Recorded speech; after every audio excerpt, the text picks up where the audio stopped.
ലോക ചരിത്രത്തിൽ ഒരു മുസ്ലിമിന്റെ പുഞ്ചിരിക്ക് സാമ്രാജ്യത്തിന്റെ കൊട്ടാരത്തെ തകർത്ത് തരിപ്പണമാക്കാൻ കഴിയുന്നത് ഒരു പുഞ്ചിരി കൊണ്ട് ആയുധത്തെക്കാൾ വലിയുന്ന പുഞ്ചിരി.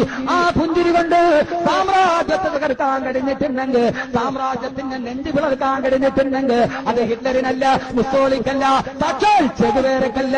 എന്റെ പ്രിയപ്പെട്ട സഹോദരങ്ങളെ, തൂക്കുകയറ് മുമ്പിൽ കിടന്ന് ആടുമ്പോ ആ സമയത്ത് കണ്ണുമൂടി കെട്ടിയിട്ട് കൈപുറകോട്ട് കെട്ടി അമേരിക്കയുടെ നായകൾ മുഴുവനും പിടിച്ചുകൊണ്ടുവരുമ്പോ കാലിൽ കിടക്കുന്ന ബൂട്ടിനേക്കാൾ കറുത്ത മനസ്സുള്ള അമേരിക്കൻ പട്ടാളക്കാർ തൂക്കുകയറിലേക്ക് കൊണ്ടുവരുമ്പോ ഒരു ബലിപ്പെരുന്നാളിന്റെ ദിവസം ആയിരക്കണക്കിന് ലക്ഷക്കണക്കിന് വിശ്വാസികൾ മൃതബലിയെടുക്കുമ്പോ ആ സമയത്ത് സദ്ദാമിന്റെ നരബലി നടത്തി അമേരിക്കയുടെ തൂക്കുകയറിന് മുമ്പ് എന്ന മുഖത്ത് നിന്ന് കരുത്ത ശീലമാറ്റണമെന്ന് പറഞ്ഞ് കണ്ണു തുറക്കുമ്പോ മുമ്പിൽ കിടക്കുന്ന കൊലക്കയറിനെ സുന്ദരി പെണ്ണിന്റെ കഴുത്തിലെ വിവാഹമാല പോലെ എടുത്തളഞ്ഞിട്ട് പോക്കും പിടിച്ചുകൊണ്ട് നിൽക്കുന്ന നേരെ ഒരൊറ്റ പുഞ്ചിരി കൊണ്ട് ലോക ചരിത്രത്തിൽ നേറിയ ഒരു മനുഷ്യന്റെ പുഞ്ചിരിക്ക് ഒരു സാമ്രാജ്യത്തെ തകർക്കാൻ കഴിയുന്നെങ്കിൽ അത് സദ്ദാമെന്ന് ധീരനാണെന്ന് ധീരനാണെന്ന് ധീരനാണ്. അത് ഇറാഖിന്റെ പുത്രൻ സദ്ദാം ഹുസൈന് മാത്രമാണ്.